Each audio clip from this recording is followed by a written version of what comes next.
Ayan mga kababayan, mga kabarangay, no? Magandang hapon po sa atin lahat. Nayon po ang isang sasakyan sa may bandang unahan. At kanina pa kami umaga dito. Paikot-ikot dito sa may Baklaran, Makapagal. Hinahanap namin tong anak nung nanay. Alam nyo mga kababayan, yung nanay na nagpunta doon sa bahay. Gusto na kayo magtanong yung iba. Sige, sige. Mga kababayan. Hinahanap namin to. Baka sakali may nakakilala sa inyo. Pasway po ako dali. Ito? Yung sa luma. Ito? Tsaka po yung sa kapil. Huh? Tsaka ito. Apo, yan. Ito siya noon mga kababayan. Kita ba? Apo. Ito na raw siya ngayon. Baka kung sino po nakakilala sa inyo mga kababayan, comment nyo po dito. Dito sa may mga nakatira dito sa Pasay, Baklaran, Makapagal. Kasi mga kababayan, yung nanay po nito, nagpunta doon sa bahay na Pangasinan. Marami na raw siya nilapitan at huling alas na lang daw niya is ang Team Daddy Frankie. Kaya mga kababayan, mula Pangasinan tumulak ang aking team para halughugin itong buong Pasay. Dahil sa panawagan ni nanay, naawa po kasi ako sa isang nanay na nagmamakaawa, nakikiusap kay Daddy Frankie. Kaya ito kami ngayon mga kababayan, kanina pa po kami dito umaga nag-iikot. So bibigyan ko po ito ng 2 araw na pag-iikot dito. Ito po yung first day. Baka sakali lang po mga kababayan, baka kilala nyo to. Siya po may nunal sa ilong. At Tisay ang kanyang pangalan daw. Bansag sa kanya Tisay. Baka sakali mga kababayan, matulungan natin yung kanyang nanay na nagsusumamo, umiiyak, nakikiusap kay Daddy Frankie na matulungan siya na mahanap ang kanyang anak. Ang kanyang anak na ito mga kababayan is may pinagdadaanan depression. At ayon sa kanila, nandito daw po yun na paikot-ikot. May dala-dala daw lagi na sako. Ayan ang aking mga kasamaan, nag-iikot, nagtatanong-tanong. Ayan sila, KJ27, tsaka bakas ni Tats. Nandito po ang aking team mga kababayan. Ayan.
Saan?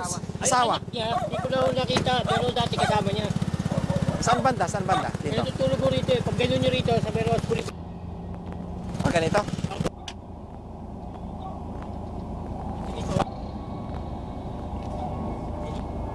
Tignan mo nga. Malapit lang. Malapit lang po. Sige. Sa kabila, dito sila. Minsan nandun sila sa may ano, yung sa may kabila, sa may tapat ng DFA. Oo. Tapos minsan nakikita ko si Tisel, galakan dito sa may Libertad, sa gabi. Kaya talagang palakad-lakad lang talaga siya. Hindi siya lalayo rito. Tara, Minsan tingnan natin. napunta rin sa may Maydas. Alam niyo yung may Maydas? Layo. Maydas doon sa Rose Boulevard. Oo. Dito na doon sila. Sila. Sige.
So ayun mga kababayan, mga kabarangay, no? After na maghapon na yung paghahanap, nakita na po ng team yung taong hinahanap natin dito sa kahabaan ng Rojas Boulevard. Kung natatandaan nyo yung lugar na ito mga kababayan, dito rin po namin na-rescue si Kuya Bal. Baka kakilala pa nga ni Kuya Bal ito mga kababayan eh. Pero inaayos lang natin kasi medyo magulo dito mga kababayan, tsaka kailangan ingat din tayo Ganon din sa ating mga sasakyan kasi maya-maya nagtatakbuhan sila rito. Asaan na sila? Ba't nagpulasan? Bigla-bigla kasi mga kababayan nagpupulasan sila dito. At saka pinapaayos muna natin kay Kuya Jesse sa ating mga kasamahan. Salamat sa Panginoon mga kababayan, pero sa tingin ko, hindi ako makakapangako kung ano ang pwedeng gawin mga kababayan. No? Ito, itatry lang namin yung aming makakaya. Ayon sa kahilingan ng nanay nitong si Tisay. Yung nanay po ni Tisay mga kababayan nagpunta po sa bahay at nakiusap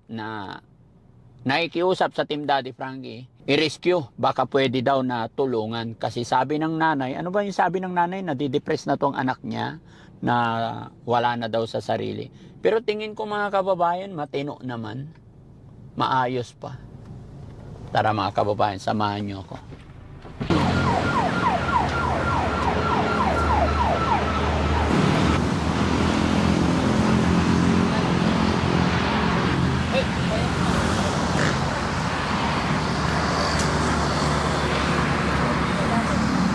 Ikaw nga. Magandang hapon ate. Pangalan mo po? Ako po si Golden Francia ng Bolton, pero isang tulong Tisay. tawag sa akin. Taga saan ka talaga? Tubong Iloilo po ako. Nanganak po ako sa Iloilo, pero taga-planter po ba?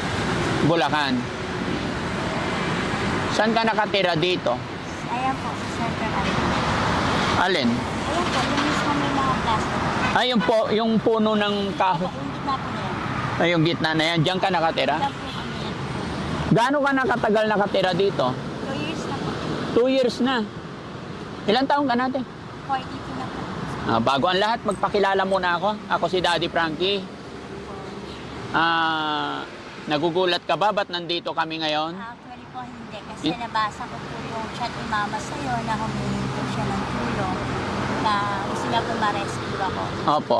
Na although iniisip niya po kasi nanay as a nanay, hindi niya po siya. Na ang gusto lang niya, maging maayos. Pero meron din po kasi Daddy Frank part na ang gusto kong ilaban lang po dito is masaya na ako. Masaya ka na? Masaya po ako kahit anong magpumay ng buhay. Kasi ginusto ko na po ito eh. Naging choice ko po ito kaya wala po. Nahihiya po ako sa kanila kaya po lumalayo ako, lumidistansya. Bakit ka nahihiya sa kanila? Sa dami kong kasalanan, especially unang-una sa mga anak. Wala akong kwentang na. Wala kang kwentang nanay. Wala. Pwede bang sa sasakyan tayo mag-usap para hindi maingay? And mga kababayan, mga kabarangay, sa loob ng sasakyan kami mag-usap kasi medyo maingay dito. No? Dito na lang sa sa Ford. Ay Ford pareho. Kahit saan. Okay lang ate, para maging maayos, no? Sige. So yun mga kababayan, mga kabarangay, no? Gaya ng aking sinabi, Roas Boulevard along the highway. Napakaingay po sa labas. Thanks to God dahil nakita natin si Ate Tisay. Almost 1 day kami naghanap dito gaya ng aking sinabi. So Ate Tisay, ayun, kaya kami nandito dahil sa panawagan ng iyong nanay. Opo, alam ko. Sabi mo, masaya ka na dito. Sinadya mo talagang lumayo sa iyong pamilya. Opo. Sa anong kadahilanan? Kasi pinilit ko naman before. Unang-una kasi po, sa side po na lang muna ni Mama. Okay. Si Mama, maayos siyang magulang. Pero there are times kasi nabuhay kami sa iba-ibang tao rin po na kinasama ni Mama. Pero pinaka-the best po yung stepdad ko ngayon, si Master. Tapos, iba-iba rin kami ng tatay. Andiyan na po yung sabi ko nga nun, may nangyari po kasi na, Mama, sorry mababanggit ko na to. 10 years old ako nun, nung may kinasama po siya na ano po kami ng ate ko. Pero hindi naman kami nagalaw. Pero, andyan na po yung nadatnan niya na po kami, na ako po na nakaano. Kahit nagsasabi po ako sa kanya, hindi niya po ako iniintindi dahil siguro po, dala ng pagmamahal niya rin po dun sa kinakasama niya that time, tumatak na po sa isip ko yun. Isang oras lang niya po pinakulong. Kaya doon na po ako nag-start. Kumbaga nagkaroon ng interest ang stepfather mo Opo, sa'yo. yung una. Ate ko, tsaka Pwede mo ako. i-atras yan para hindi ka nahirapan. Okay. Ilan ba kayo magkakapatid? Kami po, 5. So, pang ilan ka? Pangatlo po. Ilang taon ka na ngayon? 42 na po. 42. Ilan naman ang anak mo? 11 po talaga. Kasama yung mga kunan. 11 ang anak. Opo, bali ang tatay, 4. Puro panganay. Nahirapan ako sa una kasi hindi ko naman sila gustong diba, hindi palaglag po. Naging stowaway po ako at 13 years old pa lang ako. Lumalaban na ako talaga. Kasi para sa akin yung ganda ko, yung ano ko dati, yun yung pinaglalaban ko na akala ko wala na pong katapusan. Hanggang sa natuto akong na-involved na po ako sa drugs. Hanggang sa yung dati po ako naging dancer nga po niya ng kaserola ng Kabayanan nila Ate Gracia, kami po. Yung last ko na pong trabaho is yun dito kay Ma'am Marisa Delgado. Ito yung club po na yan. Bali bata pa lang po ako, talagang malayo na ako. Gusto ko alis lang ako ng alis. Uuwi lang po ako kapag alam kong pauwi na yung nanay ko. So, ibig mo sabihin, yung nanay mo galing din siya rito? Si mama po, backslider. Kumbaga, sa pamilya po nila, lahat tetulado sa Iloilo. Tumakas si mama, naging rape victim din po kasi mama ng professor niya na nagkanak po si mama doon. Yun yung kuya ko. Yun po. Nakilala ko na lang po recently si mama 1993. Doon ko lang po nakilalang may nanay ako. Ginawa niya po ako sa Iloilo, sa lola ko po. So, kasi parang nagugulan ako no? Sorry hindi ko nakuha yung kwento kung paano naging simula ang lahat. Opo. May tampo ka sa mama mo, nanay mo. Noon po, pero ngayon wala na. Kasi sanay na po ako na lagi nga ako pinahuli, pinahirihab. Kaya yung parang mas Pinaparehab ka ng nanay mo? always po. Nung may hapon po ako, nagkaroon po ako ng hapon na isang may-ari ng pachinko sa Tokyo.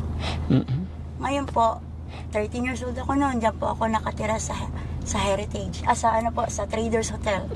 Diyan po kami nakatira. Halos ako lang po yung kauna-unahang umbrella girl po sa Kalikid na sa Cabanatuan po kasi ako naging po yung pangalan ko talagang Pumutok. po talagang naging gustuhin po ako talaga ng mga congressman, mayor.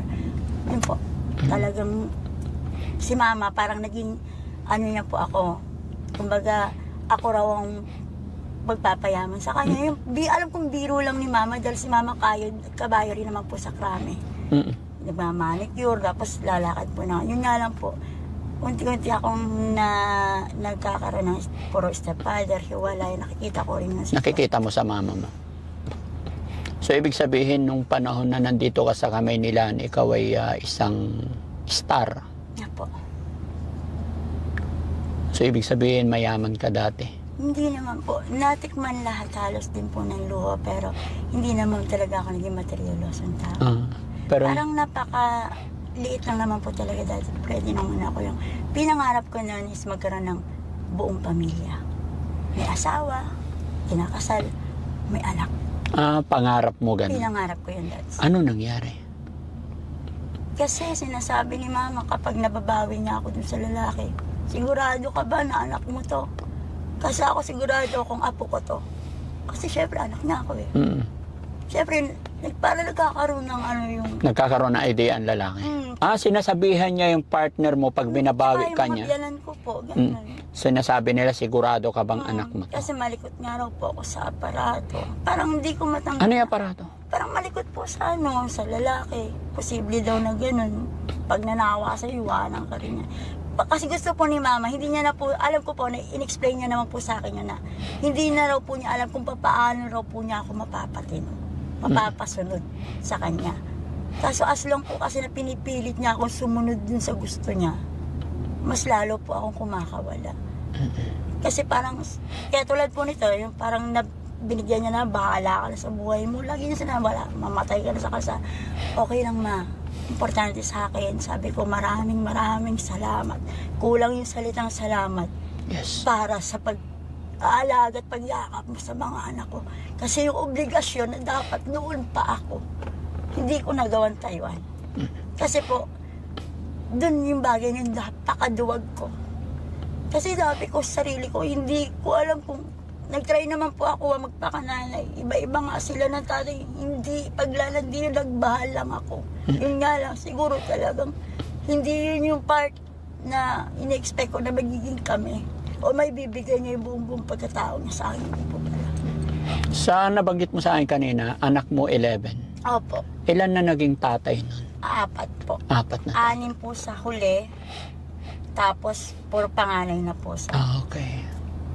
So, ibig sabihin, sa una mong naging asawa, hindi ka naging matagumpay. Opo. Hindi mo nahanap yung Bali, 2 things months lang na hinahanap mo na sinasabi mo sa akin before na pakasalan ka, Opo. maging maayos ang samahan ninyo. So, una, hindi nagtagumpay. Pangalawa, pangatlo, hanggang ngayon. Yung sa pang-4 po, doon ako lalong lumala. Okay. Yung sa sinasabi nilang Bombay kung tawagin na tatay ng 6 na anak po. Na halos gigising ako, may bayar na yung kasi gutom, hirap. Ano paggising mo, May? May bayar. Yung kumbaga, nanganak po ako, di ba? Let's say sabihin ako po kasi yung anak kong isa, yung may butas sa puso, binigay ko talaga sa pare. Kahit masabihin ni mama na, binenta mo, bahala ka, ikaw, kasi ayaw mo naman akong tulungan. Ayaw pa akong tulungan ni mama nung gusto niya matuto raw ako. Tinitiis niya po talaga. Bakit ayaw kanyang tulungan? Sobra na po kasi ko. Anong tulong gusto mong gawin ng mama mo? Matuto sana siya tumanggap na. Bigyan niya ng pagkakataon kung sino yung taong nilalaban ko. Ibig po sabihin nun, Daddy Frank, may nakikita ako dun sa tao na yun. Kaso walang magbigay sa both sides sa amin ng pagkakataon. Ba't ayaw po nilang magbigay ng pagkakataon? Di na judge kagad nila yung tao na hanggang dyan na lang yan. Lahat ng Kinasama ko. kinakasama mo against sila, Opo, ayaw nila. Ayaw po. Walang tiranggap si mama. Maliban na lang po dun sa huling-huli na yung sa 5 years ko pong kinasama ng taga Baseco. Si Marlon po. Bali pang 5 po, yung pang 6 po ito eh. Naging palibaw. Kumbaga, let's say sabihin natin na para raw akong nagpalit lang ng panty. Pero sinabi po kasi sa akin ng anak ko na, Mami, bigyan mo naman ako ng kahiyan. Pagputulin ko na yung kung ano yung puno. Siyang bunga. Kaya minsan nagugulat po sila, anak mo pala si Precious. Kung tutuusin po, hindi ko sinasabi. Kasi binibigyan ko po ng kahiya, pero natutuwa ako na yung anak ko nakikita ko. Teacher, lumalabas sa TV, pero isa lang po sinasabi ko. Piliin mo yun. Yung kung saan ka habang buhay may benepisyong makukuha. Kaysa dyan sa pag-aartista, bukas makalawa, wala na. Tingnan mo sila sa Sabrina. So ibig sabihin, artista yung anak mo? Opo, si Precious po.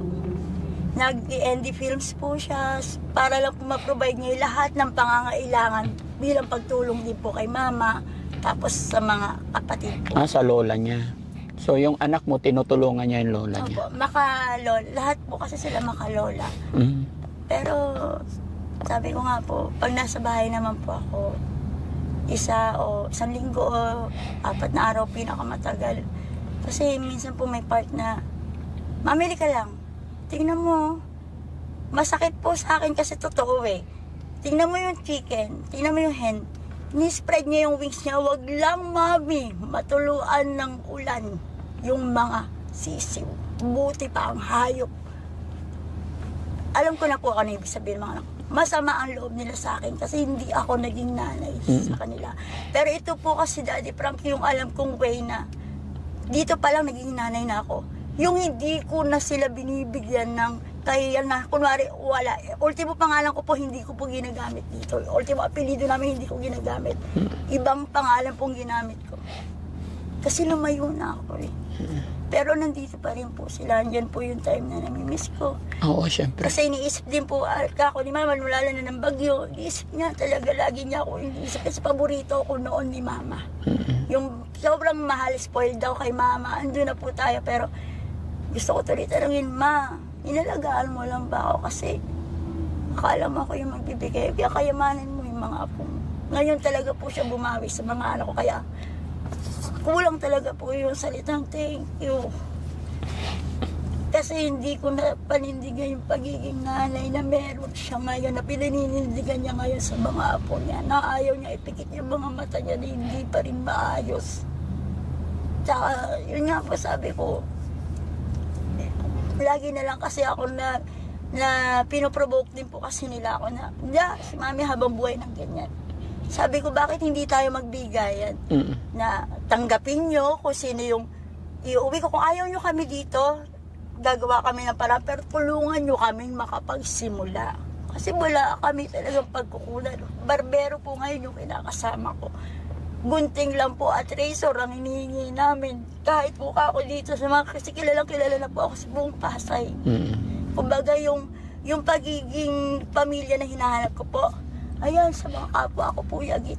Hindi ako nahiya na naging yagit na ako. Hindi, kasi mas lalo akong na-challenge na mas marami po akong natututunan sa kanila.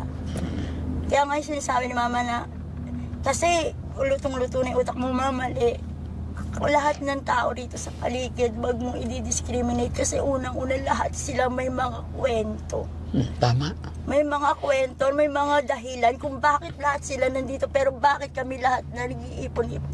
Masaya kami rito sa kalye. Kasi nagiging totoo kami, dito kami malaya. Okay. Kumbaga po, hindi po ako nagiging, gawin mo to, pakisamahan mo yan. Yung kahit matandang-matanda lang, basta mayaman, ganyan. Yung dating salitaan na po, hanggang sa, yun nga po, naging escort na ako, pumalaban na ako ng gano'n. Andiyan yung naluloko naman po ako na magpapakilala ng binata. Yun nga, bigla na lang magkakaanak sa akin. Pag hinahabol ko na, andyan yung deny nila, masakit sa akin kasi dinideny nila yung bata. Pero kapag nakita nilang maayos na katulad ng panganay ko, kamukha nila, masakit sa akin yung dati. Pero kasi kahit nakailan ka ako, siguro ako kilala ko, tatay ng anak ko. Kasi buong buo nakikisama naman ako, relasyon po. Hindi po yung kamong bayaran mo ako ngayon, hindi po ganun. Yun nga lang, talagang siguro, sinusubok pa rin ka ako. So, 42 ka pa lang, no? Bata pa. Pero maisingit ko lang mga kababayan, no? Tama rin yung sinabi ni Ate Tisay na huwag nating i-judge yung mga taong nandito sa lansangan. Hindi porkit nasa lansangan sila ina-underestimate na natin or gina-judge na natin. Mga kababayan, mga kabarangay, isa lang din po ang natutunan ko sa mga bagay-bagay, lalo na sa pag-charity ko. Ano't ano man po ang pinagdadaanan nila, ano't ano man ang problema kinaroroonan nila ngayon, isa lang ang pagkakaintindi at pagkakaalam ko dyan. Wala naman sigurong tao na gustong maludmok sa kahirapan o kung ano man ang kinalalagyan nila. I'm sure hindi nila ginusto yan. Maaring nagkamali lang siguro sila or mayroon na mga dahilan, no? Pero ate, habang bata ka pa, sabi nga nila kasi habang may buhay may pag-asa. Hindi pa huli ang lahat. Alam ko po. Magtiwala ka kay God. Opo. At huwag mo sanang sayangin, huwag mo ubusin yung panahon habang malakas ka pa. No? Mag-pray ka kay God. Palagi po, Daddy Frank, kahit nga po sabi ko, akala lang ako nila na hindi kami, kahit saan, basta pumikit kami, alam ko araw-araw may nakalaan para sa amin. Kaya kami nakakaraos sa araw-araw ng pangangailangan namin dito sa kalye. Kaya lang ang problema, may isang bagay na hindi basta-basta naiiwasan. Apo, barkada at saka yung bisyo. Barkada tsaka? Bisyo po. Yes, yung bisyo, no? Hindi ba mahirap ba talagang iwasan yun No pag po. nasimula na? Nakaiwas po ako nun talaga, noong 2022 po, sobrang taba ko na naman. Kasi naiwasan mo na. Naiwasan ko po. Gaano katagal Kasi mo nasa naiwasan? Bulacan po ako that time. Kumbaga, sinahayaan ako ni mama dun sa parang gusto ko lang po dati parang ganun yung hinayaan niya ako dun sa kinakasama ko, na habang yung kinakasama ko, unti-unting natanggap ng mga anak ko. Kasi talagang tumutulong po siya sa pangangailangan nila mama nung panahon na down po sila mama. Siya po bilang lumpia rapper po. Talagang Gaano lahat mo- ng sweldo niya doon. Ate Tisay na lang, mas matanda ako sa'yo. Tisay, gaano mo kamahal yung mga anak mo? Mahal. Wait lang na, Tisay, no? Nga pala, bago ang lahat, naka-video tayo, i-upload namin to, okay lang? Okay lang. Mapapanood to ng mga anak mo, nanay mo. Okay. Para maganda na rin po yung nakuha na rin po nila yung sa loobin. Yes. So, Tisay, gaano mo kamahal ang mga anak mo? Mahal na mahal ko kayo, nak. Sa totoo lang. Mahal na mahal ko po sila dalawa. Walang nanay na hindi nagmahal ng anak. Imposible yun. Yes. Sa sobrang pagmamahal ko, nahihiya ako. Unang-una hiyang-hiya ako sa kanila. Kasi hindi, ang sa akin, niluha ko lang sila eh. Tapos yung obligasyon, Hindi mo tinakuhan ko na nagawa. Lalo na yung sa panganay ko. Hindi niya naranasan maging bata. Kumbaga yung obligasyon, maaga na rin siyang nang dahil lang po sa pagyakap niya, gusto niyang ipunin yung mga kapatid niyang na ipamigay po.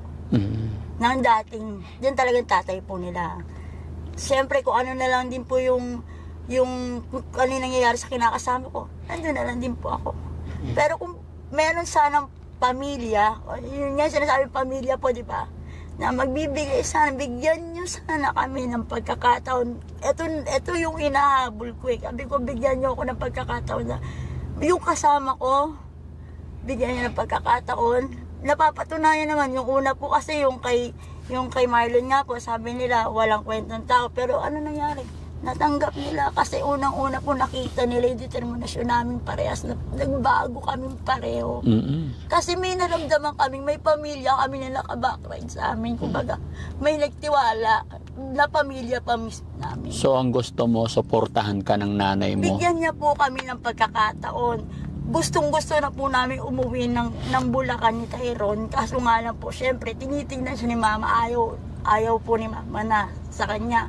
Kaya po nahihirapan kami, wala naman kami makakapansimula po na pwede ka ako namin maging hanap buhay na talagang dire-diretso. Barbero lang po ang pagkakaalam niya. Pero sa barber, sabi niya, nakita mo naman di ka naman nagutom. Kahit ilang ulo lang yan, pa-50, pagkatsagaan, pakikita Tisay, ko. sabi mo mahal na mahal mo yung mga anak mo. Alam mo rin ba kung gaano ka kamahal ng nanay mo? Alam ko po. Yun. Kaya hanggang ngayon, naggumagawa naman siya ng hanggang paraan para magbago ka. Opo. Mayroon lang akong bidyong ipapakita sa'yo. Pakitawag nga si Boss JB. Buksan mo. Kuya JB! Kuya JB! Tsaka power bank. Para sa iyo. Kuya Tax, perang power bank. Play mo lang. Kuya Rizky, perang power bank. Ito. Mamamatay na to. Wait lang pa.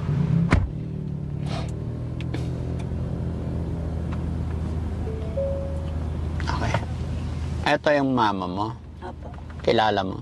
Opo. Ayan. Kaya kami na papunta rito at hinanap ka dahil sa panawagan ng mama mo, no? Ba't walang sounds? Sounds mo nga. Wait lang. Start. Ayan. Ayan.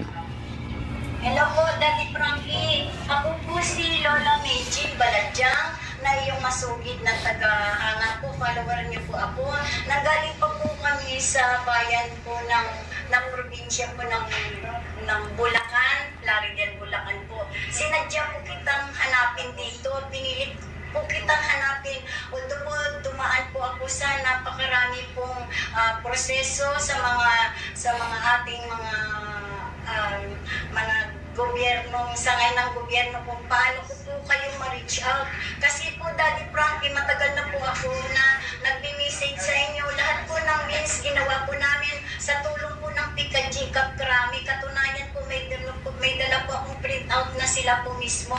Nagre-reach out po sa inyo para tutulungan ako dahil ever since po, alam na ng Camp Krami po yung aking problema regarding po sa anak ko.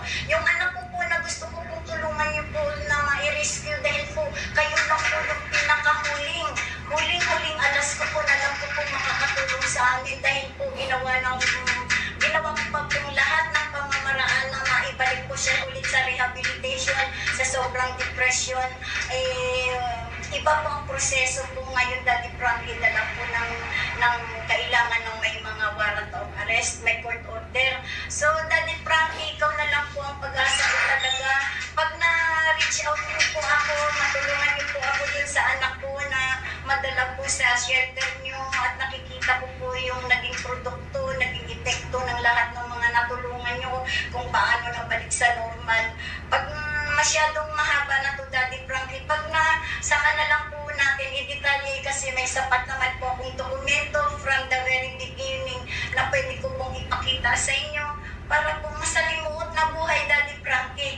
Pero sa tulong niyo po, mabubuo ko po yung mga hindi ko pa nabubuo at yung anak ko po na anak ko po yun. Alam niyo po, Daddy Frankie, tinanong po yun hindi na po siya, tinalaga na po, kinandel na po siya ng pati anak, mga kapatid niya. Pero ako po, Daddy Frankie, na isa ina, hindi po ako makakatulog kasi maganda po yung anak ko. Pag napupunta po ako doon na, lagi ko po siya minumonitor kahit paano po. Pumupunta po ako sa area ng Pasay, sa Makapag-Alabing niyo. Marami pong nagsasabi kung ano po pwede kong gawin kasi po pinagsasamantalahan na lang po siya ng iba-ibang lalaki. Daddy Frankie, wala po ako lumulunod. Lumuluhod siya, mga kababayan. Malaki na po yung kawalan. Hindi ko na po napupupusan yung iba na po ba yung buhay ko namin dahil ako na po. Kamu lumuluhod yung nanay mo? Meron na po ako depresya, Daddy Frankie. Ikaw po ang kata. Alam ko po sa tulong ni Lord dito po ako dinala. Napakarami ko po pinagdadaanan. Pumunta po ako dito, Frankie, na yung aking baon po pananampalataya at pagmamahal sa anak. At saka naniniwala po ako sa iyo, Daddy Frankie. Nakita ko po lahat. Napakasalimot po na buhay meron ako pero umaasa po ako, Daddy Frankie. Tulungan niyo po ako, hindi lang po sa pagsarili ko. Thank you po, Daddy Frankie. Salamat po. Ayan, Tisay, kung kita mo yung ginagawa ng nanay mo, gumagawa ng paraan talaga sa pakikiusap na lang. Anong masasabi mo doon? Alam ko naman kasi na sobrang mahal, pinapagsasilosa na nga po ako ng ibang mga kapatid ko Na ako po yung naging paborito. Dahil ang sinasabi ni mama, ako na lang yung napapariwala. Pero hindi naman totally napapariwala kasi kilala ko pa rin po yung sarili ko. Pangalawa po, sabi ko nga magbigayan po kami. Baka sakaling sa pagbibigayan po namin, hindi ko kailangan na rehab, hindi ko kailangan ng pulis, sawang-sawa na ako sa... Kahihiyan ko na po yun almost. Lagi na lang mong ganyan. 13 anyos pala ako, bigla na lang si IDG, ako pa ang ikukulong. Sa anong kaso? Ako na naman. Parang hindi ko na alam yung gagawin ko. Andyan din po yung pinagkalat niya na nga po na may Hep B infection nga po ako na secondary to HIV. Nag-alcohol yung mga tao sa harapan ko. Masakit. Pero okay lang. Kasi nanay ko Hindi niya na siguro talaga nagkakraming na utak niya. Hindi niya na alam pa paano niya po ako mapapasunod. Hindi, kung lalayuan ako ng mga tao, lalayuan ako ng barkada. Hindi po. Mali yung ginawa ni mamang pamamaraan. Yung naging kulang sa amin, heart to heart talk. Yung magbigayang kaming mag-ina na, o sige ma, ganito. O babalik ako ng Plaridel. Pipilitin namin makampangupahan sa sarili namin. Bigyan nyo ng pagkakataon yung taong kasama ko. Kasi yan po yung naging kasama ko. Almost 2 taon na kami dito sa kalye. Nagnanakaw yung tao, nakukulong. Pero pinipilit niya pong maibigay sa akin yung kahit paano konting-konting luho. Na alam naman po niya na bili kitang damit. Kahit po hindi ako nagpapabili, bili kitang damit. Maging maayos ka. Kaya po ako nakilalas dito sa Pasay kasi parang ako po naman yung nagsasalita sa kanila na ayokong dinidiscriminate sila ng mga naka-uniformadong tao. Kasi ang inaano ko, pag walang sisipa, para sa inyo sino? Kasi walang nakakaintindi. Walang gustong umintindi sa atin na ganito tayo manamit. Hindi. Tao pa rin tayo. Yung nararamdaman ni mama, nararamdaman ko rin po yun. Yung namimiss ko yung mga anak ko. Pero nilalabanan ko na lang kasi mamimiss ko sila. Uuwi ako. Tapos aalis na naman ako kasi hindi ako talaga sanay na magkakasama kami. Dahil konting galaw lang po, ako na naman ang tinitingnan nila. Masakit. Lagi na lang may pukol po ng sumbat. Kaya hindi rin po ako makatagal sa bahay. Alam mo, Tisay, naiintindihan kita. Umpisa pa lang ng pag-uusap natin, naiintindihan na kita. Ano? Lalong-lalo na mga kababayan, may kasabihan tayo na may karapatan ang bawat isa sa atin. Ginawa ko lang po yung panawagan ng iyong ina, nakausapin ka, puntahan ka. Pero nasa sa iyo pa rin yun. Dahil alam ko, nasa tamang pag-iisip ka pa. Mali po yung sinabi ng nanay niya na may depression na. Akala ko nga ganun. Pero sa pag-uusap natin, alam mo pa lahat ang ginagawa mo. Alam ko po lahat. At walang makakatulong sa sarili mo, Tisay, kundi ikaw lang at ang iyong pamilya. Tama rin yung sinabi mo na suportahan ka lang sana nila. Pero unang-una talaga tutulong sa'yo si God and then sarili mo. Alam ko po yun. Lagi ko po sinasabi sa kanya, Ama, hindi man ako naging mabuti. Hindi naman ako ganun kasamang tao. Yes. Araw-araw nakakagawa kami ng mali. Pero kung kapag napapahintulutan mo, alam ko gusto mo yung ginagawa ko. Pero kapag hindi mo kami binibigyan ng break para magkaroon kami ng ganito. Sa ngayon po, masasabi ko, sanay na yung sikmura ako kumain 1, 2 beses maghapon kasi walang trabaho. Pero pag may trabaho, kung tutuusin po, gusto kong umuwi. Gusto kong bumalik ng Bulacan dahil sa Bulacan, makakalayo ako sa bisyo. Hindi ko kayo nahihiya. Kasi yan na lang nagiging para maging matibay yung dibdib ko na hindi ko maramdaman na may pamilya pa ba ako talaga.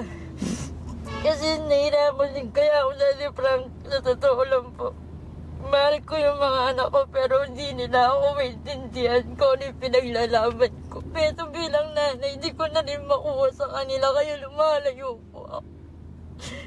Para sa akin ito na yung pagiging part ko ng pagiging nanay. Yung tapos pati wala nang alam yung tao tungkol sa akin. Hindi ko na ginagamit yung apelido na meron sila, lalo na may iniingatan din po si Precious na, Mami, bigyan mo naman ako ng kahiyan, ganyan ka. Sabi ko, habang buhay na lang nyo kasi ko tinitignan na adik sa balingin nyo eh. Hindi nyo ako tinignan bilang nanay nyo. Hindi nyo ako tinanong na, Mami, masaya ka ba sa ginagawa mo? Bakit ka nang GTS ng ganyan? Kasi hindi nyo ako tinanong. Hindi talaga nila ako tinanong kung hanggang kailan ko ka na, kinakaya ko lang po lahat, inaayos ko lang. Gusto ko maging maayos, magkaroon ng pamilya. Sinasabi ko, kung gusto ko talaga, Daddy Frank, na matupad yun eh.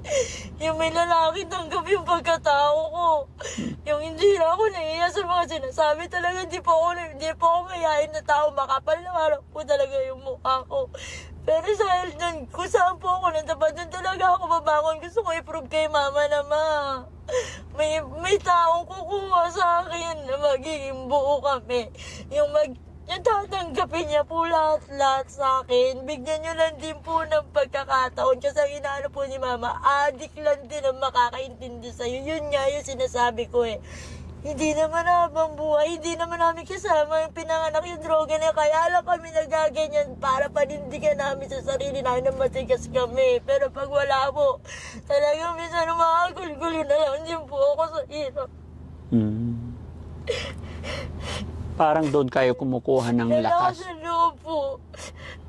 Pero sabi ko nga po, hindi lahat ng na-involve sa ganyang influence kasi diyan na lang po ako yumayakap ngayon. Diyan na lang ako napasama sa kanila kasi kami na lang nagkakaintindihan.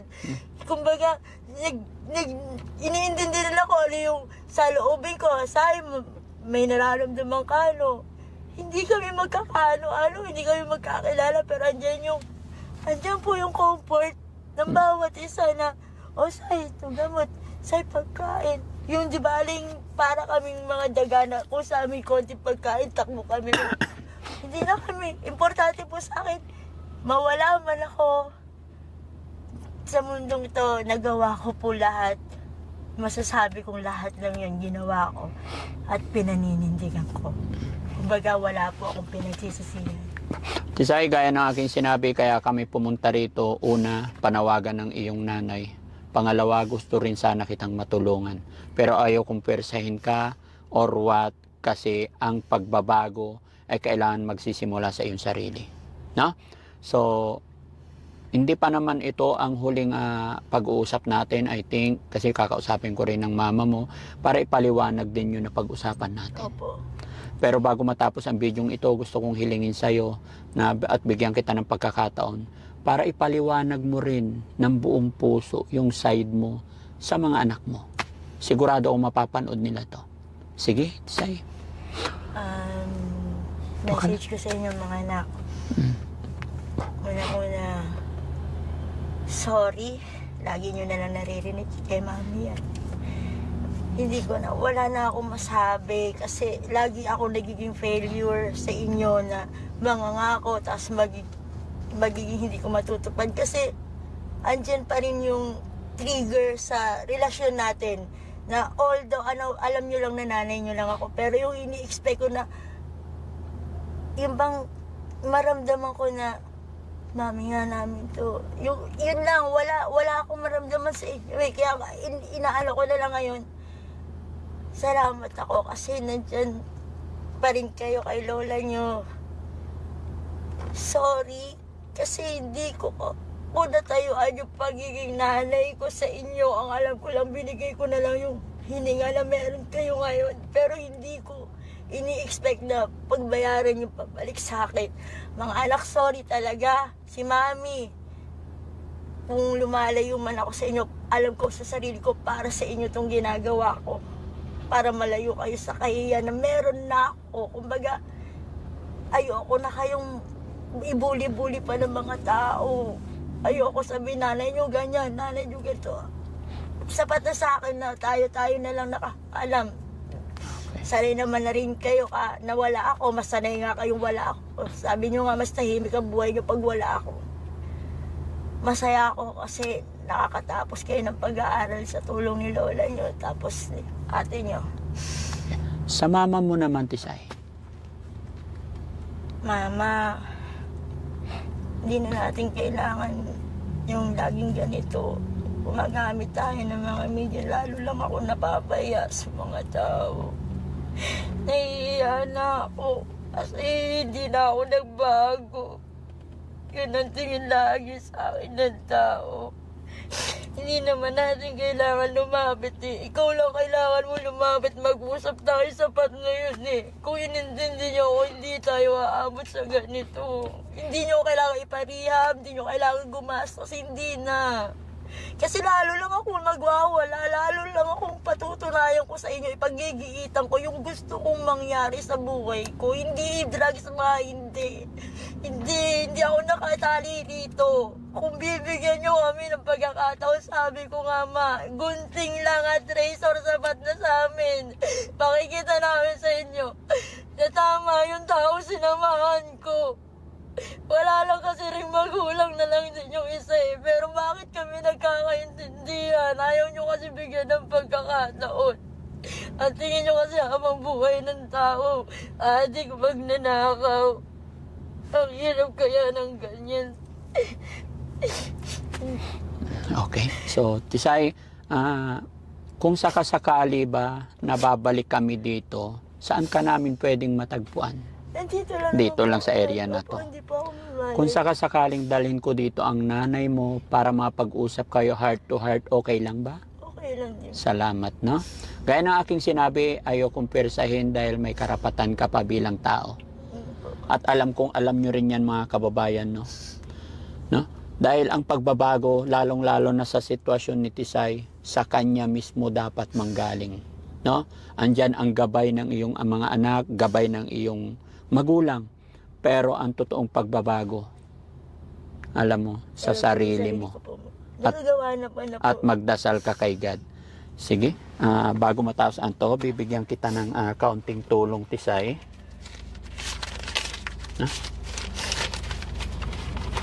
Tisay, may isa akong ipapayo sa'yo. Alam ko, bata ka pa, malaki pa ang tsansa malaki pa ang chance para maging gaganda yung buhay mo. Lalong-lalo na andyan ang nanay mo, andyan ang mga anak mo. Tisay, pwede bang bumili ka ng Bible, magbasa ka, magtiwala ka kay God pa. Meron po ako nagde-daily bread po nga po ako Yes. sa umaga. Totoo po. Mag-pray ka kay God, magbalik loob ka sa ating Panginoon. Isuko mo lahat ng problema mo, lahat ng gusto mo. Wala ibang makakatulong sa'yo. At kalimutan natin lahat ng hindi magandang bisyo kasama ng partner mo. Dahil gaya ng sinabi ko, patunayan mo sa kanila na kaya mo magbago. Alam mo, pag nagawa mo yon, unti-unti yung mga anak mo lalapit, yayakap sa'yo. Gusto ko, Dad, kung totoo sin, may gabi na tulad niya pag bumabagyo. Nasa isang plastic kami, nakapabasang-basa ako, katabi ko mga aso, tsaka yung pusa. Buti pa ako kayo nakakasama ko, kaso nga lang, wala kasalanan ko. Deserve ko siguro to. Pero alam ko, iikot pa rin ang mundo ko. Okay. Babalik sa dati yung ako. Dahil nagawa ko na nun. Nagawa ko po talaga noong 2022. Nagawa ko po talaga. Hindi, wala ako. May mga kaibigan, oo. Pero new environment, dun sa Bulacan po, opo. Yun, kaya mo yan. Nagawa ko Magsama po. kayo ng partner mo. Yun nga po. Dalawa kayong magbago, dalawa kayong Sabay mag-usap. po talaga kami. Sabay Lagi kayo kami dapat. nag-uusap. Sabi ko nga, gusto mo magpa-reach out na tayo dyan sa DSWD. Pero sino tatanggap sa atin? Sa probinsya tayo uuwi. Kasi wala nga gusto tumanggap. Magsimula tayo sa maliit. Malay mo, no? Sa pamamagitan ng Team Daddy Frankie, ay matutulungan ka pa namin. Kaya nang sinabi ko, ito pa lang yung simula pag-uusap natin. Babalikan kita, kasama ang iyong ina, kakausapin ko rin, no? Yun lang. Actually, hindi kami nagkausap ng iyong ina. Pumunta ang iyong nanay, pumunta dun sa bahay, wala ako, kaya binidyo lang nila. Kaya nung nakita ko yung panawagan ng nanay mo, naawa ako. Kaya kahit hindi ko alam kung nasaan ka, eto. Salamat sa Sinabihan Panginoon. din po ako ng mga kaibigan ko na, lagot ka, pag si Daddy Frankie na talagang umanap sa'yo, makikita ka. Sabi ko, hindi na ako nagugulat sa ganyan kasi si Bitag na ako, nakita rin nila ako. Pero, ano man nangyari, kahihiyan pa rin, sabi ko. Pero eto, may gusto po akong patunayan kung kayo po ang dinala ng Panginoon sa akin. Yes. Gusto ko pong ibagwag yung pakpak ko na ipakita kay Mama na, Ma, hindi ako natalo. Oo. Hindi pa ako naubos. Hindi ako kinain ng sistema. Hindi pa tapos ang laban, no? Magsisimula ako, Magsisimula. ipapakita namin sa'yo. Tisay, ilang taon ka na? 42 na po. 42. Naniniwala ka sa kasabihan, life begin at age 40? Opo. Hindi pa huli ang lahat. Opo. Tisay, ito, tanggapin mo to, konting tulong para sa'yo. Sana umpisa yan Ibibigay para... ko photo ng gunting tsaka razor. Yes. Ha? Pakita ko talaga sa inyo. Oo. Marami ring ma-applyan kung marunong Yan po talaga. talaga, barbero po talaga siya. Maraming ma-applyan dyan sa Makati, sa Pio del Pilar, may hiring ngayon Yun doon. nga po yung inaano namin kapag po ako Stay in the stay in ang gusto po namin para kahit paano mapakita po namin na eto na kami. Yes. Eto kami, nagsisimula kami. Wala kaming pakialam sa sasabihin ng ibang tao. May gusto lang kami patunayan. Makakaalis ako sa lugar na to at Yes. mapapatunayan ko sa pamilya ko tama po yung taong makasama ko. Amen. Magdasal ka lang ha. Babalikan kita rito. Pero kahit na hindi pa nakabalik, sa kasakali, may magawa kayong paraan para makapagsimula magbago, gawin nyo na. Opo. Pag nagawa mo yun, unti-unting lalapit sa'yo ang pamilya mo. Okay? Okay po. So ayan mga kababayan, mga kabarangay, ito po yung tagpo, ito po yung makabagbag damdaming usapan namin ni Tisay. At sana ito na yung simula para pagbabago ni Tisay. Gaya nga ng sinabi niya, hindi po siya depressed or anuman. Kilala pa niya ang sarili niya. Hinihiling lang niya sa kanyang mga anak, kanyang nanay, yung suporta sa kanya. So bigyan pa natin siya ng pagkakataon mga kababayan. Sabi nga nila, si God nga walang hanggang pagpapatawad sa kanyang nilalang. Tayo pa kaya? Kaya naniniwala ako kay Tisay na kaya pa niyang magbago. No? Patutunayan ko. Mga kababayan, kung makita nyo lang yung kagandahan ni Tisay, No? Ano yun? May Facebook ka, Tisay? Opo, Francia Toledo po yung Mamaya, after nito, kunin namin, ha? Opo. Narimata po kasi yun, sir. Ikaw ba to? Opo. Yan, ang ganda, no? Kaya sabi ng 33 na po ako dyan. 33 pa to. Opo, 33 na po ako dyan. Kasabayan ko po kasi sila Gracia, yan. Sila Sabrina and Sabrina, kasabayan mo sila. Oo. sila Nini Jacinto. Oh, kasabayan mo talaga sila. Opo. Magkakaibigan kayo noon. Magkaka-group modeling po. Ah, group mo. Modeling po kami dyan sa ano, Sino si si Nini Jacinto. Nini Jacinto? Si Gracia po sa Lexus ko nakasama. Ah, sa Lexus. Opo, sa Lexus. Tapos si Nini Jacinto at Sabrina M po sa Stardust. Galing ka rin sa Lexus? Opo. Galing din ako doon. Lexus, Stardust. Ako yung doorman doon. Sila Daddy Jun po ang kaano ko. Oo, si Daddy John nandoon, di ba? Opo. Ako si Daddy Frankie. Oo. So ayan mga kababayan, mga kabarangay, pinapatawa ko lang pa kayo, no? Pero gaya ng aking sinabi, gagawa pa ako ng paraan para makapag-usap si Nanay at saka si Tisay. At sana hindi rin ako mabibigo, sana paunlakan pa tayo ni Tisay, no? So maraming salamat mga kababayan, magandang gabi and God bless po.